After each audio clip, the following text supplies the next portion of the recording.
Olá, lindezas! Sejam muito bem-vindos a mais um episódio dos Cientistas do Bem-Estar. E hoje, como cientistas que somos, vamos falar sobre psicologia, sobre a psicologia positiva, sobre tratamentos, sobre preconceitos, enfim, ajudar vocês a desmistificarem algumas questões relacionadas à psicologia como forma de qualidade de vida, de bem-estar, certo? E para isso, eu trouxe um convidado que é meu amigo aí de longa data e que, como eu comentei hoje mais cedo aí nas redes, as nossas trocas começaram de uma forma sutil na academia e a gente se reencontrou, a gente se redescobriu como grandes apaixonados pelo desenvolvimento humano. Seja muito bem-vindo, Jonatas Andrade. Vou falar, né? Assim, eu chamo de Joe, tá, gente? Vocês vão me ouvir falar muito Joe. E o Joe vai falar hoje pra gente aqui sobre psicologia, sobre o que ele trabalha, sobre algumas vertentes, e a gente vai fazer essa troca aqui, porque eu tenho uma linha, ele tem outra, tá? Mas todas elas muito direcionadas para que você tenha uma vida muito mais saudável. Bom dia, boa tarde, boa noite, bem-vindo. Até que enfim, hein? Até que enfim, juntos aqui. Joe, a primeira coisa que eu gostaria que você falasse pra gente é quem é você, sua idade, o que você faz e o porquê da psicologia. Porque eu sei que você tem uma longa carreira acadêmica aí. E o porquê psicologia agora? Foi um longo caminho até chegar na psicologia, né? Bom, eu sou o Jonatas, eu tenho 36 aninhos. Com essa cara de jovem dele, gente. Antes de ser psicólogo, né, eu tenho a formação em educação física, então tem toda uma trajetória aí ligada não só à saúde mental, mas à saúde física também. Atualmente eu estou trabalhando na área de saúde mental, né, na área clínica, atendendo alguns pacientes. E é sempre muito importante a gente ter, né, essa união da qualidade de vida, não só da saúde física, mas mental. Então, meu propósito hoje como profissional é estar unindo essas duas vertentes. Eu sou uma defensora da tríade alma, mente e corpo. Hoje ela é a minha maior... tanto que nas minhas redes eu tenho trabalhado mais fortemente isso, porque eu acredito, através da ciência do bem-estar, que é a minha, né, a ciência a qual me pós-graduei, inclusive, que quando a gente entende a alma, a mente e o corpo, a gente vive de forma saudável. Porque as pessoas acreditam que você não ter uma patologia diagnosticada é você uma pessoa saudável. E é um ledo engano. Porque o fato de você não ter um diagnóstico de doença não significa que você é saudável. E isso vale para as questões emocionais também. Né? Isso vale para a nossa questão, né, do lidar com o dia a dia, da inteligência emocional, da racionalidade, tudo isso. E você que também vem da área da saúde física, né, como profissional de educação física, sabe o quanto, eu acho que é uma união perfeita, inclusive, o quanto o corpo, né, o trabalhar o corpo, a endorfina, a serotonina, a dopamina, a ocitocina, todos esses hormônios aí, trazem uma qualidade de vida melhor. Eu defendo muito a prática de atividade física, o comer se alimentar, né, de forma saudável, o quanto isso é importante para a nossa saúde mental, porque as pessoas acham que não tem nada a ver, e tem tudo a ver. É alma, mente e corpo. Como eu me alimento, o dormir, o praticar uma atividade interfere, não é isso? Você não vê muito isso em consultório também? Exatamente assim. Quando eu comecei a atender no consultório, né, era inevitável eu não perguntar, você faz atividade física? Porque existe uma conexão não só de saúde física e mental, mas essa relação também social, né, que o indivíduo faz quando ele vai numa aula coletiva dentro de uma academia, quando ele interage com outras pessoas. Tem essa conexão muito forte, né? Quando você, por exemplo, tem uma boa noite de sono, uma boa alimentação, faz atividade física, você vai ali também na atividade física tendo contato com pessoas, e isso vai fazendo com que sua saúde mental acabe sendo melhor, sendo uma saúde mental assim mais dentro daquela situação confortável psiquicamente para a pessoa, né? Então tem total conexão entre todos esses elementos, assim. Se você for pesquisar hoje, né, colocar lá assim saúde mental, você vai ver que tem a vertente da atividade física, todas as vertentes da fisiologia mesmo humana, né? Esse equilíbrio, essa homeostase precisa ter para que a pessoa tenha essa conexão corpo e mente. Eu também sempre falo sobre a questão do equilíbrio, porque as pessoas falam que tem muitas palavras que viraram palavras de moda. E eu vejo um perigo nisso daí. Porque não é só você falar, mas é você trazer para o seu dia a dia atitudes. Eu não gosto, Eu não gosto de... Coloca um pouquinho mais o microfone perto de você. Eu não gosto de fórmulas prontas, rápidas, aquela coisa, assim. Porque eu preciso entender e respeitar a individualidade das pessoas. Porque cada pessoa tem uma história, cada pessoa tem seus traumas. E não importa se teve uma vida ruim ou uma vida boa.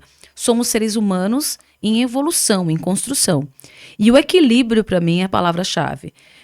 Por isso que eu falo muito da alma, da mente e do corpo. Porque se eu trabalho a minha alma na questão da espiritualidade, que é diferente de religião, se eu entendo o meu papel aqui dentro do universo, isso reflete na minha mente, que reflete no meu corpo. Uma coisa vai levando a outra. É aquela ação que gera um pensamento, que gera um sentimento, né? Que gera uma comunicação.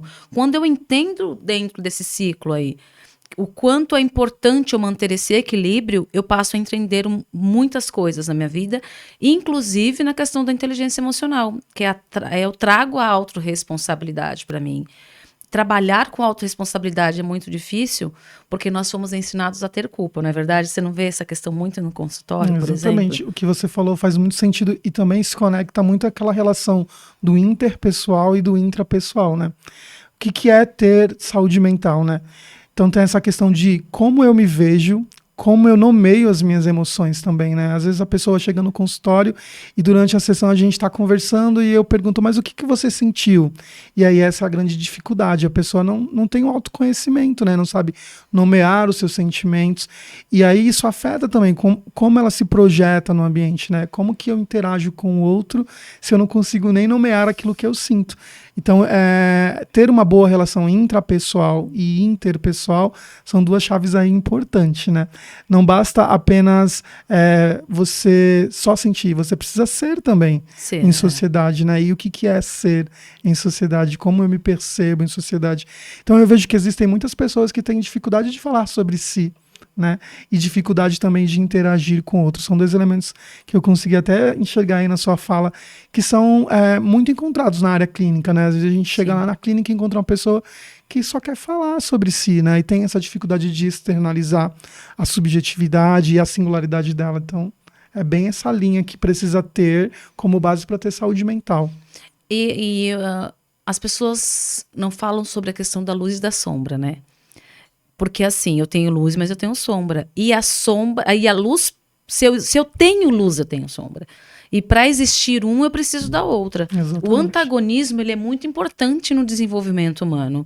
Quando eu entendo essa questão, eu também começo a entender a responsabilidade, né? A autorresponsabilidade, ao invés de trabalhar com a palavra culpa.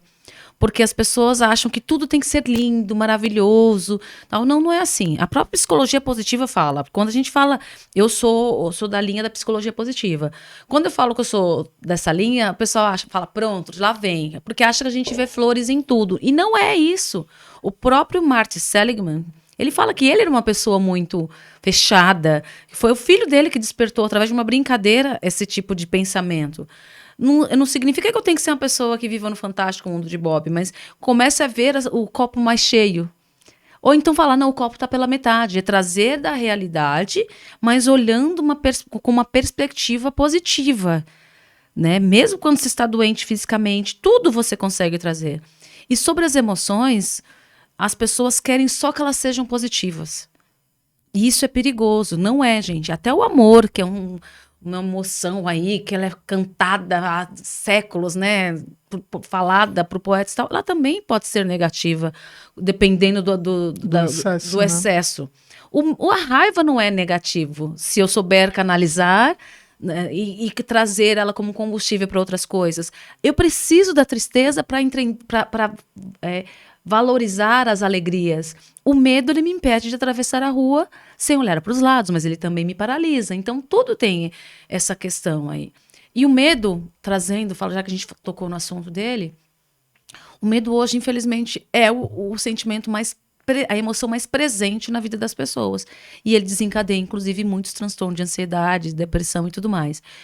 Como tem sido isso dentro do consultório? Qual o tipo de paciente hoje que tem te procurado mais, Jonah? Depois da pandemia, assim, aumentou muito o número de pessoas que relatam medo, como você falou, né? Principalmente por questões aí profissionais e também questões de existenciais mesmo, né?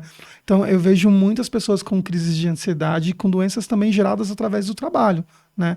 Principalmente como ela se percebe, a gente tem muito essa questão da identidade do ser humano. Então, tem muita gente que chega sem essa identidade, né? E com medo do que vai acontecer daqui para frente, né? Então, o medo, ele é algo humano, né? Ele é Sim. existencial. É preciso ter medo, até mesmo para você se proteger, para você, né, se prevenir de situações em que possam, de repente, te expor, né? Mas o medo em um desequilíbrio, e aí gera esses sintomas físicos, né? Sintomas de ansiedade.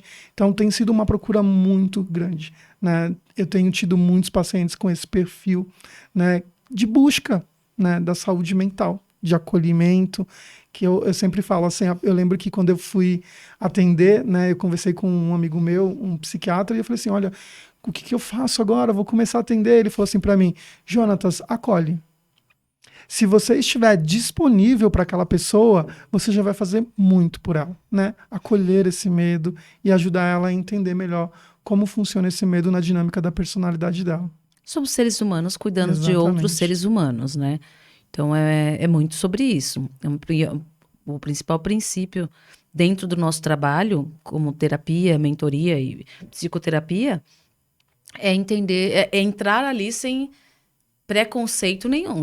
Naquele momento é uma página em branco. Aquele ser humano é uma página em branco para mim. Seja lá o que for, eu falo que o consultório é um confessionário, né?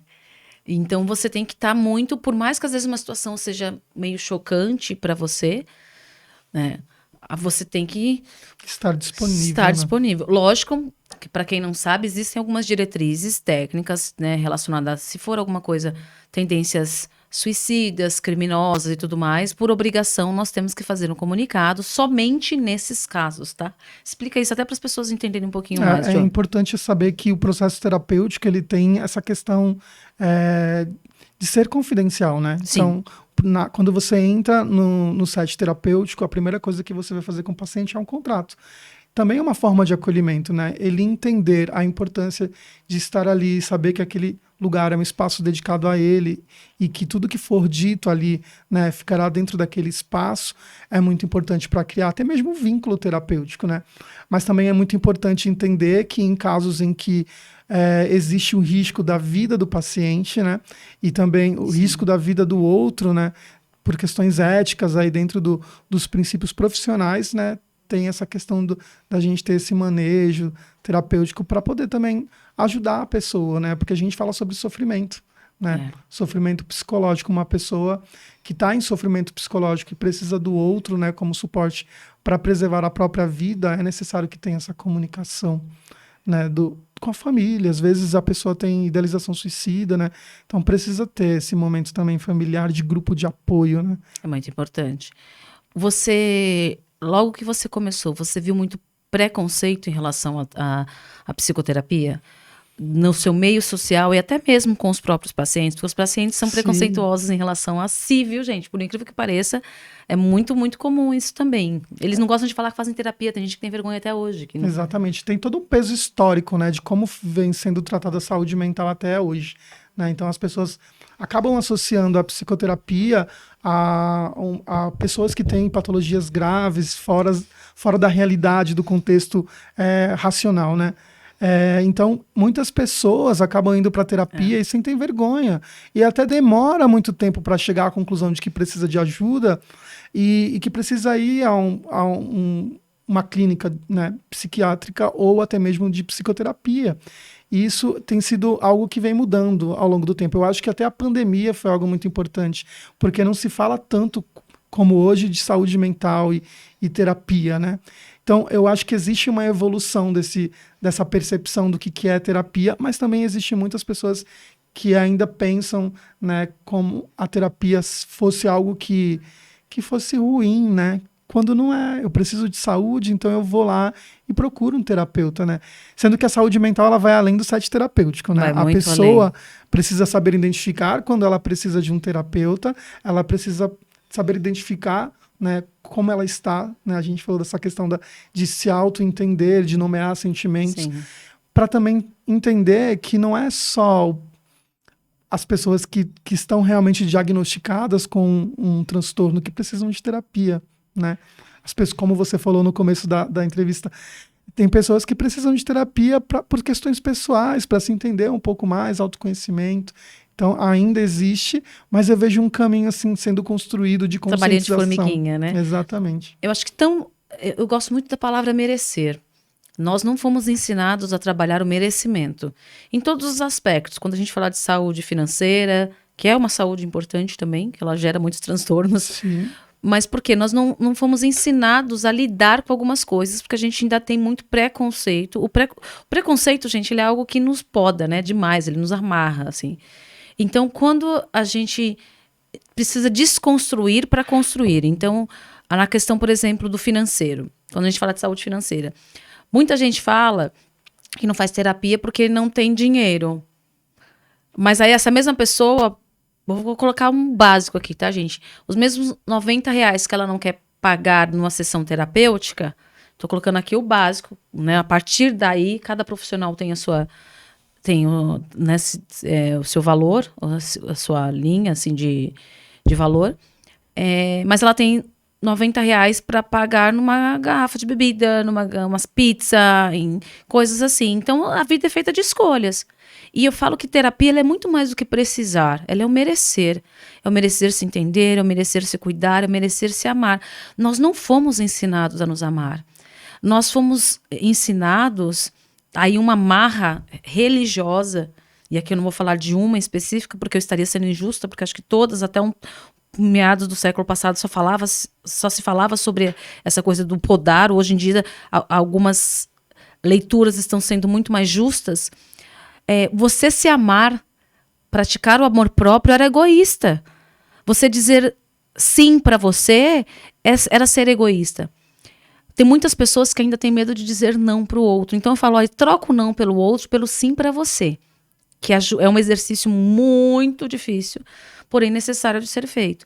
Então, quando eu entendo essa questão do merecimento, eu penso que vai ficando um pouquinho mais leve. E as pessoas... E uma coisa muito importante, gente. Entendo que você não precisa ir só quando está doente. E a primeira pergunta que as pessoas fazem quando sabem que a gente faz terapia é: mas você está com algum problema? Posso te ajudar? Pode. Sendo amigo, não julgando, né, apoiando. Vai para terapia mesmo, terapia é bom, né? Apoiem. É muito importante o apoio de vocês no que diz respeito a isso. Mas ela tem que ser preventiva, igual o check-up, né, anual. Tudo isso aí tem que ser preventiva, sim. Exatamente. Eu vejo muito também assim uma mudança de fala, né? Só assim, você faz terapia? Faço. Você tá com algum problema? Então a pessoa já associa a alguma psicopatologia, né? E hoje a maior parte das pessoas que entram na sala falam assim: por que você procurou, né, a psicoterapia na hora da entrevista inicial ali para entender a queixa, a demanda da pessoa? E aí ela explica e fala assim: mas todo mundo precisa de terapia. Você vê que já existe uma mudança aí de Sim. pensamento, então isso é muito importante. E pegando um link no que você falou, eu sempre uso uma historinha que eu falo para os meus pacientes, que é assim, quando você pega o seu eu e coloca lá do outro lado, e como que você faz isso? Você vai deixando de fazer as coisas para você para fazer para o outro, né? Então você acaba fazendo aquilo porque o outro vai aprovar, porque o outro vai ver de uma forma positiva, legal. Então você vai pegando o seu próprio eu e vai colocando lá do outro lado e vai criando um abismo, né? Sim. Entre você e você mesmo. E a psicoterapia vai te ajudar a atravessar, a fazer essa travessia para encontrar você novamente. Então é aí que a gente fala assim: o que você tem feito por você? Né? Desde ir ao salão de beleza, fazer a unha, o cabelo, ou uma atividade física, o que você tem feito para encontrar o seu próprio eu, né? Então a psicoterapia vai te ajudar nesse sentido de autoconhecimento. Foi o que a gente falou sobre saúde mental, né? Eu preciso me conhecer para depois o outro me reconhecer. É um reconhecimento mesmo, porque aí eu sei o que eu gosto, o que eu quero, o sentido das coisas para mim. Porque as pessoas vivem numa sociedade de necessidade de aceitação. Só que aí quando eu fico tendo o carro que todo mundo tem, faço a viagem que todo mundo faz, a casa no mesmo condomínio ou do mesmo prédio que todo mundo tem, eu vivo para o outro, para mostrar para o outro. E o que faz sentido para mim? O que realmente faz sentido para mim? O que é bom para mim? tem que fazer sentido, tem que ser legal para mim. Não se trata de egoísmo, mas se trata de você olhar para as suas necessidades e trazê-las para sua realidade. A nossa verdade, ela é muito importante. E quando eu me acho ferido pela verdade do outro, não estou dizendo sincericida, tá, gente? Aquelas pessoas desagradáveis que acham que pode falar o que quiser do jeito que quiser. São coisas completamente diferentes. Até porque a verdade, ela traz delicadeza. Se eu me sinto ofendido, é o meu ego. Ofendido no sentido de a verdade do outro. Isso vale para cor, para sexualidade, para tudo. Por que eu me incomodo com a religião do outro, com a sexualidade do outro, com a cor do outro? Isso aí é uma coisa que é o meu ego que não está bem resolvido. Então vai para terapia.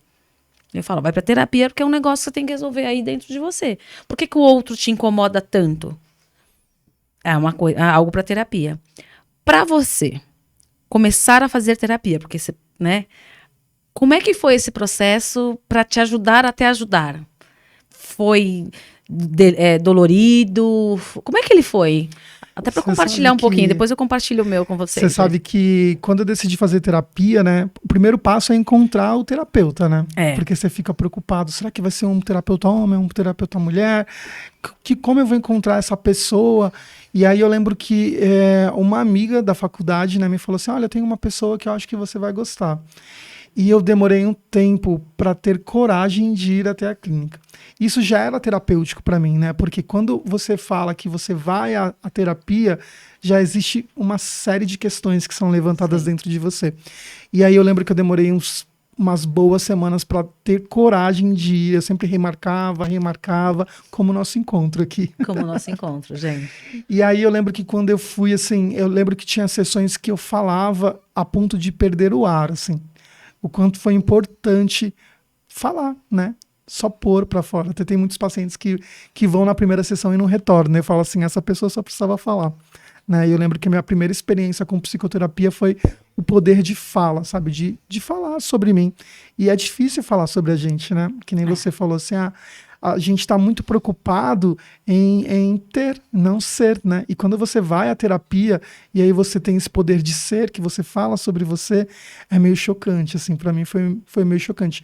Mas aos poucos foi muito importante ter esse acompanhamento psicológico mesmo, né? Até pro terapeuta, né? Sim. Que vai lidar com a demanda do outro. E até porque existe uma série de transferências e contratransferências que vão sendo realizadas ali no site terapêutico que mexe com as suas questões também. Então é muito, muito importante, né? E eu lembro que foi assim, essa foi a minha experiência de ai meu Deus, eu vou, eu não vou, e fui, e foi muito importante, e é muito importante.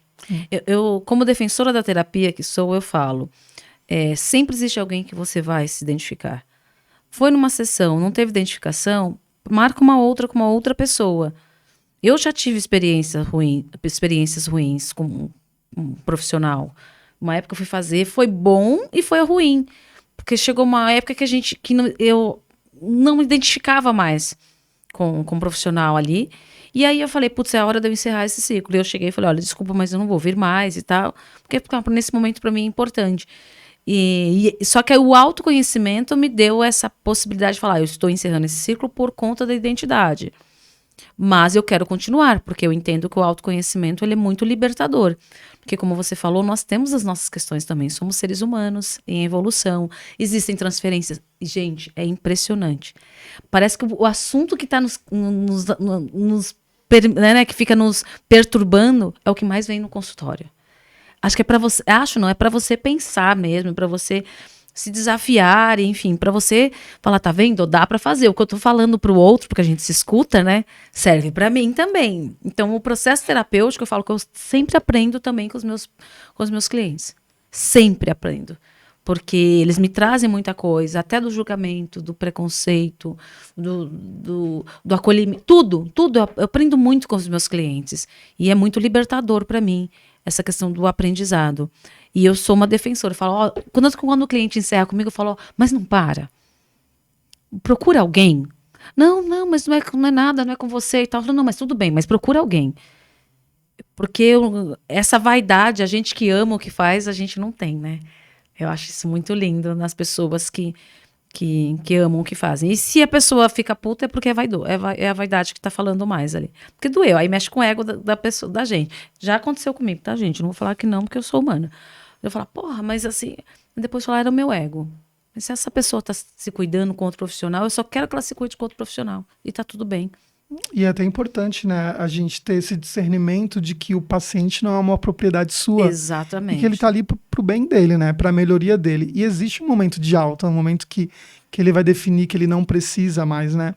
Eu acho que o terapeuta tem que ter esse discernimento até por uma questão maturacional mesmo dele, né, para ter para a saúde dele mesmo mental, né, de entender que existe um momento que o paciente vai precisar seguir sozinho, né.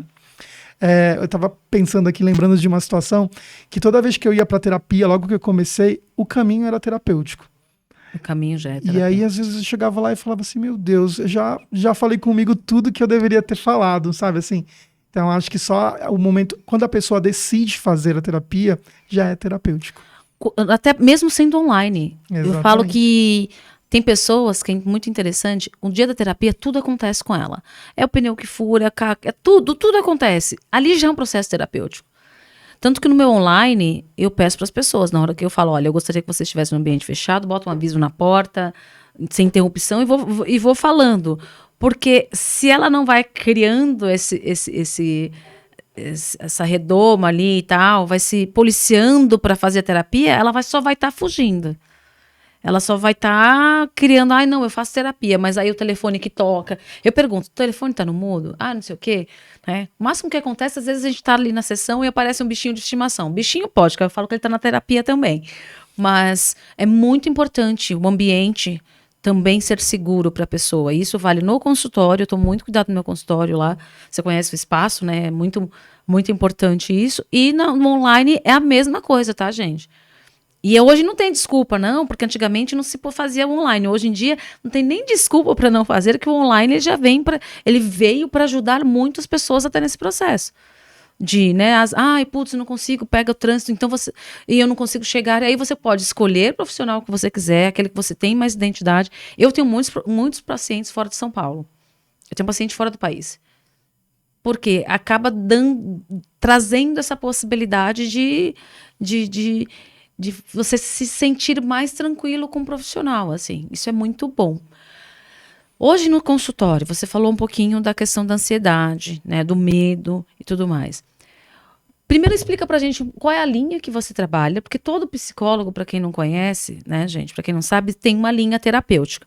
Explica quais são essas linhas e qual a linha que você segue hoje, baseado em quê, Jonathan? Durante a faculdade a gente vai tateando ali todo o campo da psicologia, né, entendendo ali desde a origem da psicologia até os tempos atuais, né, como a psicologia tem sido aplicada e vista, né, na atualidade. E aí tem um momento que cada indivíduo, cada formando ali em psicologia vai escolhendo, né, a forma de enxergar o ser humano, né, porque cada abordagem, que a gente chama de abordagem, né, cada abordagem enxerga o ser humano de uma maneira, né, dentro do contexto da psicologia. Então, existem várias abordagens, né, desde a abordagem comportamental, as abordagens mais humanistas, até mesmo a psicanálise. Né? Eu, por exemplo, me aproprio dos conteúdos da psicanálise para atender de uma maneira breve. Né? Que é freudiana. Uma psicodinâmica breve. Então, eu não consigo me ver sem acreditar no inconsciente. Então, eu sou bem a linha freudiana ali de inconsciente. Mas essa escolha é muito importante até mesmo para a pessoa que vai fazer a terapia, né? Muitas vezes o paciente não tem conhecimento da abordagem que o terapeuta dele tem. Porque às vezes eu chego lá e falo assim, não gostei da forma como o terapeuta conduziu a sessão. Isso vai ser influenciado diretamente pela abordagem que ele utiliza. Então, às vezes, a abordagem que me completa não é a abordagem que te completa como paciente.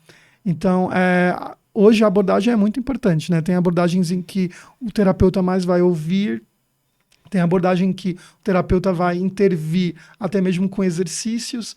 Então, isso vai depender eu faço do muito match. exercício. A minha abordagem, como eu trabalho na área de psicologia positiva, que trabalha forças de talentos e forças de caráter. E também tenho inteligência emocional, e com a nova formação agora, a comunicação. Então, para mim, a intervenção, exercícios, tudo mais, são muito importantes no desenvolver. Eu escuto muito, mas eu também falo muito. Mas eu sou... É a característica, né? Meus clientes gostam muito dessa abordagem de troca. Né? Até uns clientes falam assim, eu gosto das suas broncas, mas são broncas amorosas, tá, gente? Eu falo que são broncas com embasamento técnico, não é machismo. Quando eu falo alguma coisa, eu falo, olha, tecnicamente, eu trago sempre porque, lógico, eu tenho a minha personalidade, tenho o meu jeito, tenho minhas crenças, né? Como psicóloga, como terapeuta na área de psicologia positiva, mas eu também tenho a minha personalidade. Isso que é o que faz da liga com o cliente. Tem a freudiana e qual é a outra linha mesmo? Tem a comportamental, né? Que é aquela mais... TCC? Tem a TCC e tem a comportamental. Teoria cognitiva comportamental e tem a comportamental. E aí tem as humanistas, a gente tem uma diversidade de ramificações aí, de formas como enxergar o ser humano. Né? Se eu fosse agora falar todas para você, a gente ia ficar aqui durante um bom tempo para falar um pouquinho sobre cada uma delas. E é muito legal quando me perguntam isso, né? Porque quando a gente vai lá para o set terapêutico, a gente coloca em jogo, né, essa questão de como eu enxergo o ser humano, sim, dentro de que perspectiva eu vejo o ser humano, né?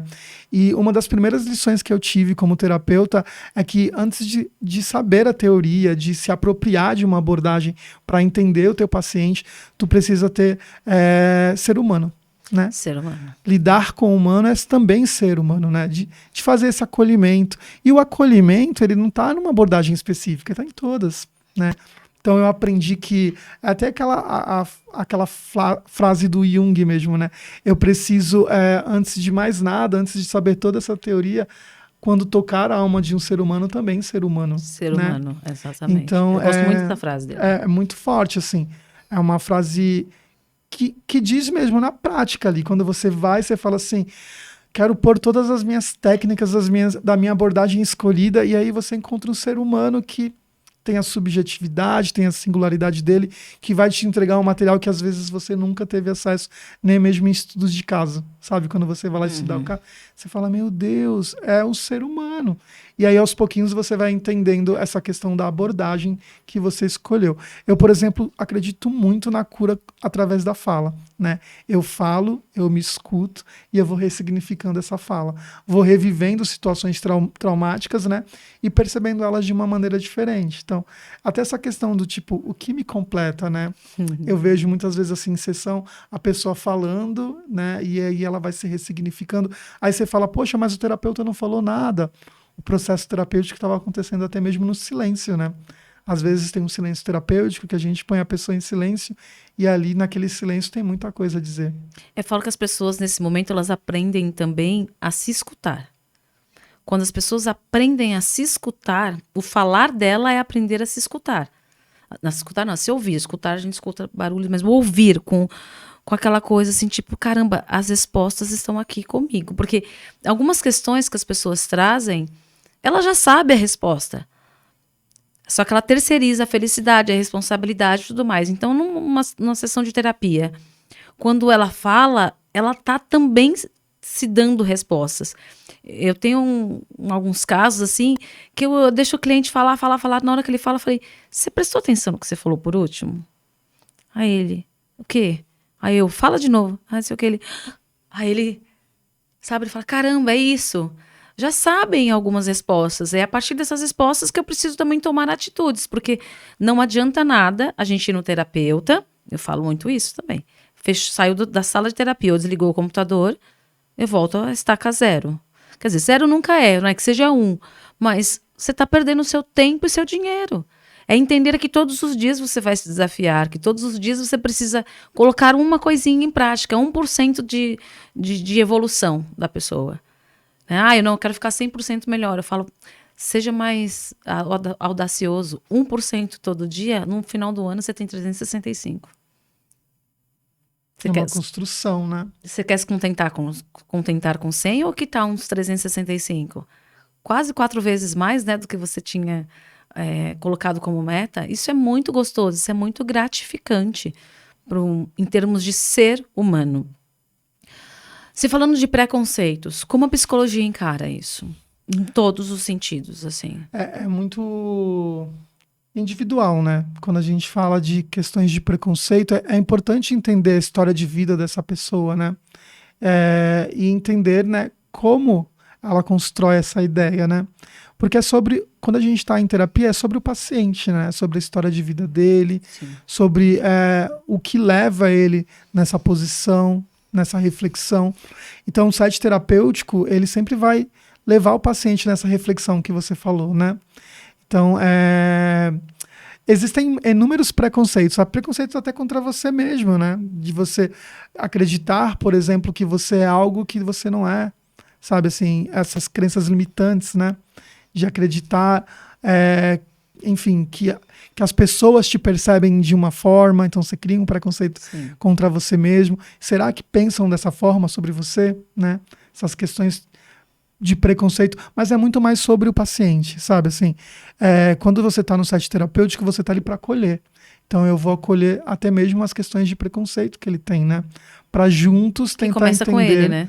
para juntos tentar entender ali o porquê desse comportamento, né?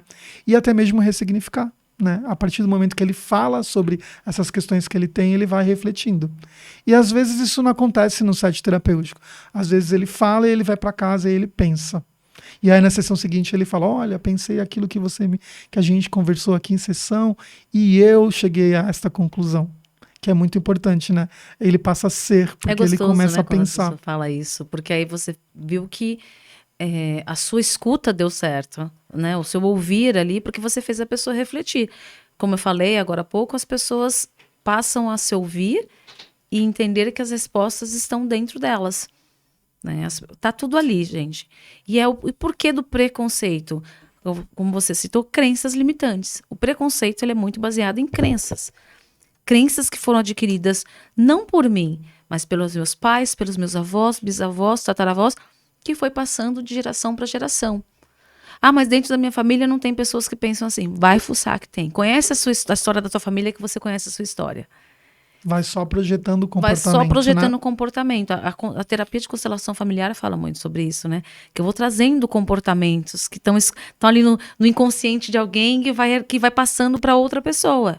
Algumas questões vão passando. E ela só, de repente, não teve a oportunidade de expor aquilo, né? Mas aí chega em uma geração que vai expor aquilo de uma forma preconceituosa. E o preconceito, essas questões têm muito a ver com, de novo, né, sobre equilíbrio e sobre a questão do direitos e deveres. Porque as pessoas têm lutado muito por direitos, mas esquecem que existem deveres. E aí na psicologia a gente fala sobre a autorresponsabilidade. É o entender que eu tenho que ser responsável pelos meus atos.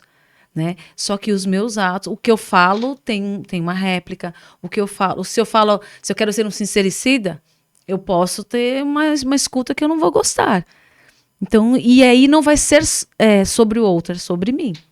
É o que eu estou dizendo e o que eu estou batendo e vou apanhar de volta. Mas não se trata dessa violência. Eu falo de violência verbal, tá, gente, né? Porque as pessoas acham que violência é só no físico.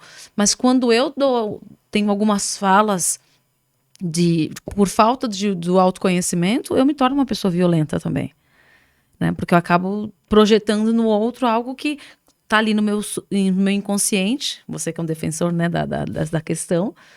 E aí, quando vou ver, eu boto a culpa em todo mundo. Ninguém me ama, ninguém me quer, ninguém me chama de meu amor. Eu falo, oi, amor, olha aí pra você.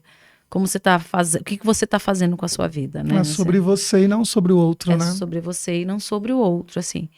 Você falou que veio da área da saúde física, e aí, psicologia foi se interessando, né, e tal. Você se via, se alguém falasse pra você, alguns anos atrás, assim, eu te vejo como psicólogo. Você se via nessa situação? Nessa profissão? Eu falo que foi um trajeto, assim, muito bem elaborado, né?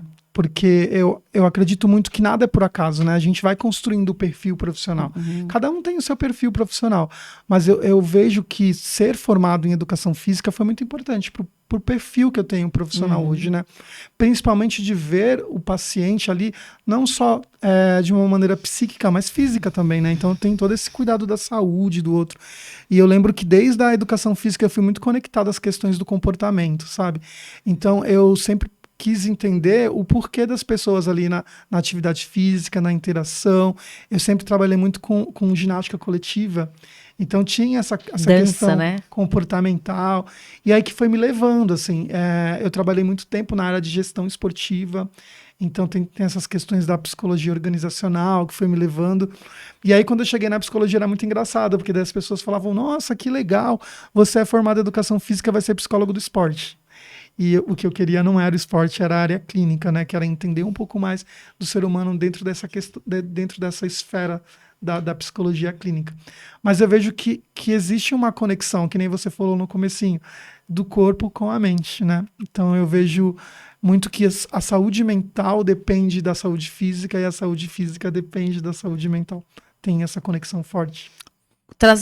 Pegando esse gancho do que você falou aí, a gente vive socialmente hoje numa busca pela perfeição, inclusive na questão do corpo.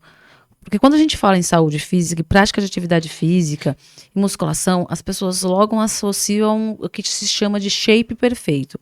Eu não gosto dessa palavra, não gosto dessa designação, porque o que é um shape perfeito? O que é o ser perfeito? Para algumas pessoas é uma coisa, para outras, só que aí se colocou alguns padrões, assim. Teve uma época que todo mundo colocava peito, teve uma época que todo mundo colocava bunda, um monte de cara saiu tomando um monte de medicação para poder ficar sarado, não sei o que e tal. E hoje a gente colhe muitas as consequências disso tudo, o que é muito triste até. O quanto a psicologia pode ajudar, trazendo já até essa sua experiência nesse sentido, porque a palavra perfeição ela não existe, né? Estamos em evolução. Mas o quanto a psicologia pode ajudar as pessoas nesse sentido, sabe? Nesse casamento. Eu vejo muito uma conexão daquilo que a gente falou lá no começo, né? Sobre ser. Para quem que é esse corpo? É para mim ou para o outro? Né? Então, é muito importante ter esse autoconhecimento para entender e nomear esses sentimentos que são gerados através da idealização desse corpo, né? Então, eu malho para quê? Para quem? Né? Tudo bem se você quer ter uma perna grande, um braço grande, tudo bem, mas é para quem isso? Né? É para o outro? E aí, quando a gente fala do corpo sendo construído para o outro, a gente fala de autoimagem, né? Sim. Então, como eu me percebo? Será que é de uma forma distorcida? Será que eu estou me vendo através do meu olhar ou do olhar do outro? Então, mais uma vez, é sobre a pessoa, sabe? Então, assim, eu vejo que tudo em excesso, né, é ruim. Esconde uma falta, né? Exatamente. Eu falo que todo excesso esconde uma falta. Então, esse corpo idealizado, ele é um excesso ou não é? Então, são essas reflexões que eu acho que eu vejo que a psicoterapia pode ajudar a levar a pessoa a refletir, sabe? Para não chegar a ser um nível de patologia, um nível patológico mesmo. Eu sempre falo assim, né? Existe um gráfico da sua vida, um gráfico em pizza, com partes dela, né? E o quanto eu deposito em cada parte dela, né? Será que eu estou depositando 100% para o meu corpo? Isso é saudável? Né? Viver 100% ali para o corpo? Quanto eu estou dedicando à minha parte social, à minha parte familiar, afetiva, amorosa? Então, muitas pessoas idealizam esse corpo e anulam as outras partes da vida, né? As outras partes importantes. Os prazeres, né? Os prazeres da vida, né? Que é, de repente, estar com as pessoas, de compartilhar. Aí é a ideia do corpo de uma maneira distorcida. E eu vejo isso dentro de um tratamento psicoterapêutico como autoconhecimento mesmo. A psicoterapia como uma forma de se perceber. Para quem que é esse corpo? É para mim ou para o outro? Eu trouxe no primeiro episódio um médico do Dr. Henrique Cid, que ele é acupunturista, e ele é professor de MTC, Medicina Tradicional Chinesa. E na medicina tradicional chinesa, tudo é uma questão de equilíbrio, né? Você tem que comer de tudo, não existe nenhuma restrição, existe o equilíbrio. Ele fala muito sobre essa questão do equilíbrio. E é muito importante a gente entender esse equilíbrio dentro da nossa vida. Porque quando uma pessoa ela vai para academia, a primeira coisa, vou dar o meu exemplo, é o meu momento comigo. Eu boto meu fone, eu tô ali treinando, eu me sinto bem, eu me sinto mais disposta, eu me sinto feliz, sabe? Me trabalha muito e eu falo, caramba, eu cuidei de mim hoje. É para você. É para mim. Eu já tive casos de pessoas que falavam assim, é um exemplo bem simples, assim, eu durmo de pijama, eu tenho camisolas, eu tenho meus conjuntos de lingerie, qualquer coisa, ficou velhinha, eu jogo fora. Ai, não, mas aí é pra isso, pra dormir assim. Você precisa dormir assim? Eu passo perfume pra dormir, eu passo creme pra dormir. Eu posso não passar um perfume, mas eu passo um creme. Aí tem gente que fala, mas por que você não tá com alguém, não tá dormindo com alguém, não tá namorando? Eu falo, mas eu tô dormindo comigo. Eu tô cuidando de mim. Então, quando eu entendo que é sobre mim, que é pra mim e por mim, isso faz toda a diferença. Sabe? Tem gente que não usa. Tem mulheres, eu falo muito como do lado mulher, que só usam lingeries, conjuntos, quando vai sair com alguém. Oi, gata, usa pra você. Eu vou ter um espelhão atrás da porta do meu quarto, eu me visto pra mim. É por mim e pra mim. E quem estiver do seu lado é um complemento daquilo. Vai ser uma coisa que vai estar no pacote, digamos assim. Tem dia que você vai ficar de calcinha bege, a gente brinca muito com a história da calcinha bege, né? E de camisetinha? Tem. E tá tudo bem. Porque eu sei olhar pra mim com cuidado, com carinho, com respeito, né? E com essa liberdade, eu saber lidar com a liberdade. Mas ela só vem com autoconhecimento. E uma coisa que é muito importante, que eu acho que vale lembrar para os meus clientes, para os seus pacientes também, é assim. Não existe uma coisa, a cura 100% tal. Falo que fazer terapia é você estar no trânsito e ao invés de você mandar 10 vezes por dia alguém para PQP, você vai mandar 3 só. E não é se autoflagelar, porque muitas pessoas pegam na religião, na terapia e até na alimentação, quando a gente treina, acho que você já viu isso também, não, eu não posso comer isso. Não, você pode. Você é saudável para comer isso. Você não pode exagerar. Você não precisa comer uma forma de bolo, mas se você comer uma fatia, lentamente, saboreando aquilo, não vai te tirar do foco. Salva algumas situações, a pessoa tem um processo mais, né, drásticos por conta de algumas questões de saúde mesmo, mas, gente, tudo é uma questão de equilíbrio. E era algo que você via muito em loco, não era? Assim, essa questão das pessoas, quando elas iam na atividade física. Na condição de educador físico, né, existia muito isso, essa questão da autoimagem, né, como a pessoa se percebe, a condição da alimentação, da punição, sabe, assim, eu não vou comer, e aí torna um estímulo aversivo, porque daí eu não como, então eu estou me punindo. Então tinha essa violência que as pessoas cometiam com elas mesmas, né? Contra si, né? E eu vejo assim, como eu te falei, é importante você querer ser, né? Eu uma vez conversando com um aluno, e na condição de professora, que a gente vai transitando, e ele fazia uma dieta super rigorosa, assim, sabe, com controle, estava adquirindo um perfil físico atlético, né? De tonificação, enfim. E aí eu perguntei por que ele fazia isso. Ele falou assim, eu faço isso para mim. Então tá tudo bem, é para ele, sabe assim. Mas você vê que tem tudo a ver com a mente, né? Tudo a ver com a mente. Eu penso que hoje você consegue ajudar mais ainda porque você trouxe uma experiência de olhar para essa questão da perfeição, dessa busca e tal, que ela é muito valiosa, John. Ela é muito valiosa, porque você viu ali na prática a pessoa se autoflagelando, se autopunindo, né? Por conta de questões que era mais pelo outro do que por si e para si.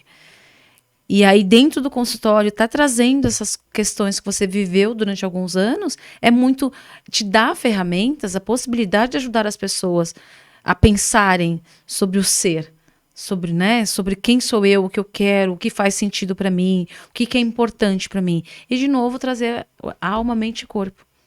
Porque aí é a questão do equilíbrio, né? Então, essa questão do transitar da educação física, penso que ela foi um presente para quem passa com você hoje. Porque quando ela te trouxer uma questão da perfeição, você já sabe de onde, né, um autoflagelo, por exemplo, de não comer alguma coisa, ou porque que ela come muito doce, ou porque não come. Eu vi esses dias uma matéria, uma pessoa falando que não comia nada de carboidrato. Eu falei, gente, que punitório isso, não poder comer um pedaço de pizza. É agressivo também. E é agressivo isso. porque é por você, você tem uma patologia? Você não pode comer, sei lá, uma pizza porque você tem uma intolerância? Aí é uma história. Mas só porque você precisa estar agradando o outro o tempo todo. E quanto mais você for conhecido, mais perigoso é, porque você influencia pessoas. Exatamente. Né? E no nosso meio, trazendo até essa questão de novo, né, voltando para o nosso foco da terapia, da psicoterapia, a pessoa que faz terapia, ela também vira um exemplo, né? Ela vira uma inspiração, na verdade. A pessoa em processo terapêutico, né, ela influencia todo o meio que ela está interagindo, né? Desde o meio familiar, desde o trabalho, porque ela vai começar a interagir de uma maneira diferente, né? E é que nem você falou, às vezes a gente age como espelho. Então a gente vai se espelhando ali um no outro. Então, ter essa condição de ir cuidar da saúde mental pode influenciar. Quantas pessoas não falam, eu faço terapia, que a gente falou, tem esse preconceito da terapia, mas ele faz terapia, por que eu não posso fazer?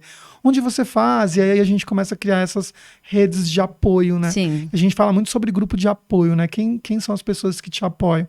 Então, quando eu tenho conhecimento, e a gente volta lá naquele contexto de saúde mental, né? Ter conhecimento e autoconhecimento. Quando eu tenho conhecimento, tudo fica mais fácil. Até o processo de autoconhecimento acaba sendo um processo melhor, né? Então, quando eu conheço e eu propago esse conhecimento, eu acabo influenciando todo esse meio em volta. E se alguém for embora, tudo bem, é porque não faz mais parte daqueles ciclos. Algumas pessoas têm dificuldade, né, em encerrar ciclos e começar outros.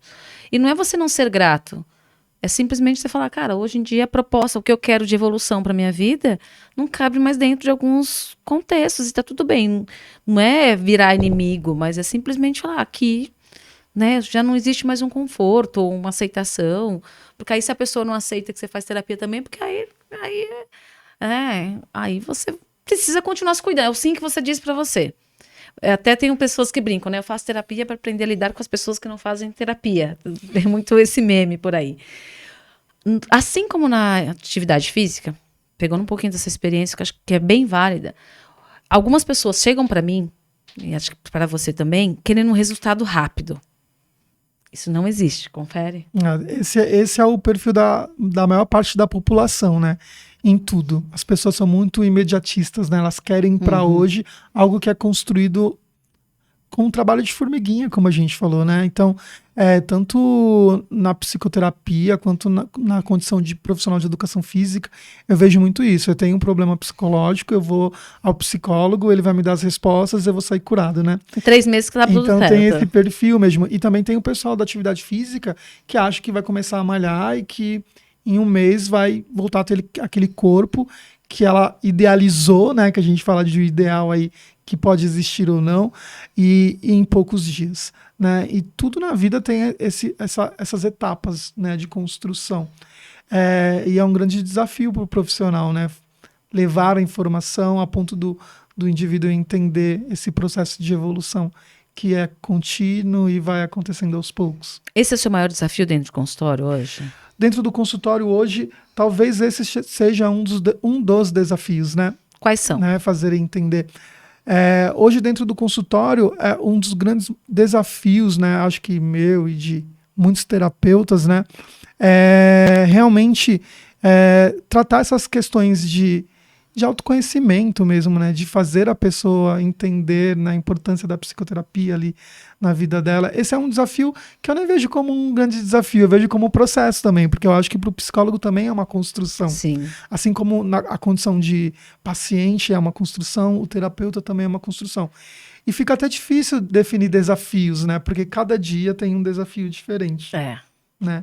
Então, a vida do terapeuta é uma vida de desafios. Porque entender o outro é lidar com a subjetividade do outro também, né? E aí a gente tem uma gama de desafios. O ser terapeuta, né? É praticar o amor todos os dias. Porque você lidar com problemas, com questões dos outros. O problema fica uma coisa talvez muito pesada, né? Porque aí eu tô colocando um preconceito. Com as questões, talvez, né?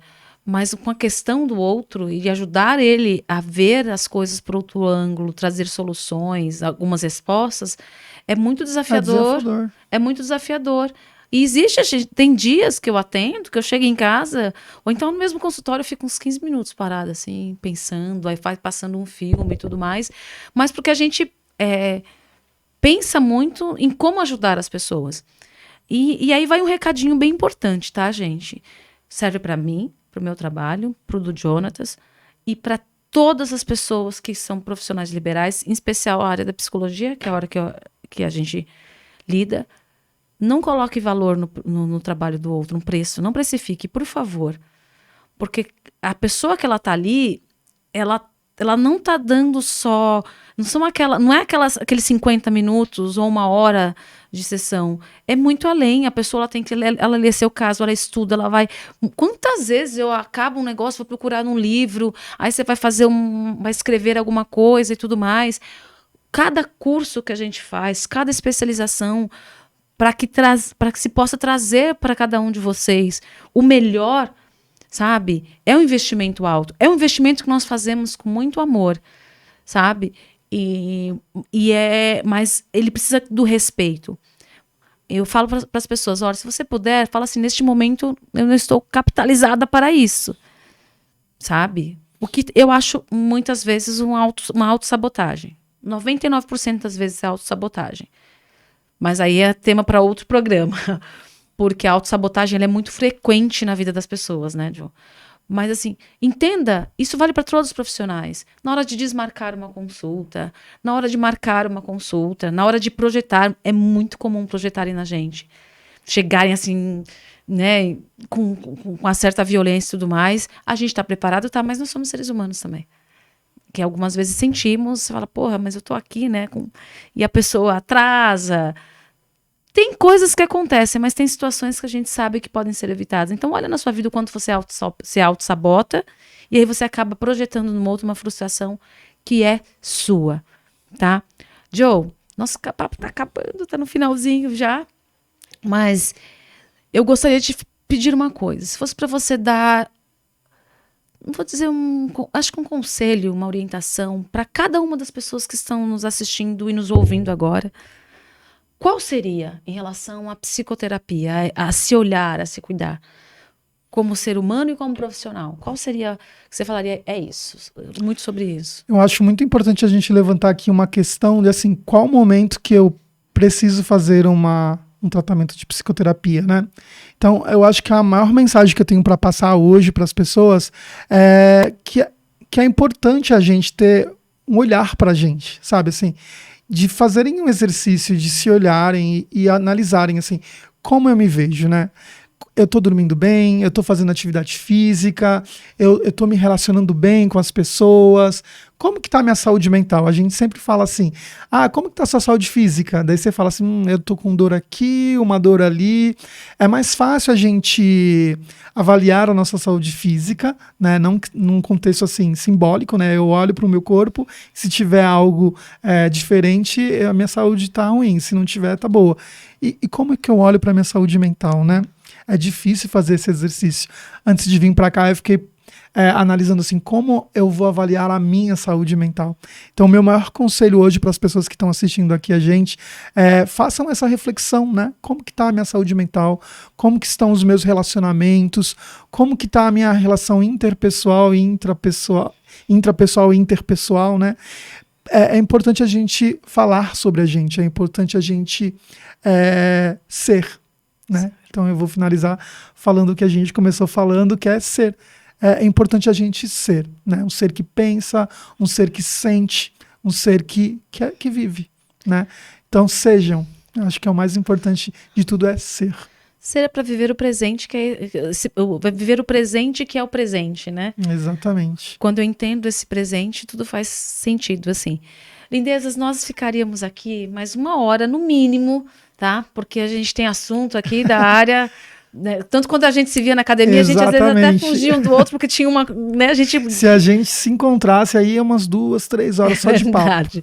Mas assim, ó, o Jonathan, a gente vai deixar aqui para vocês, tá? Todos os contatos dele, a página dele e tudo mais. Se você se interessou pelo trabalho dele, pela linha que ele segue, vale muito a pena, porque ele é um ser humano incrível, assim. Entre em contato, dá uma olhadinha lá, marca um horário com ele, que eu tenho certeza que você vai amar. Eu só não marco porque eu não posso, né? A gente virou amigo, aí a gente não pode mais, amigo não pode cuidar de amigo, assim.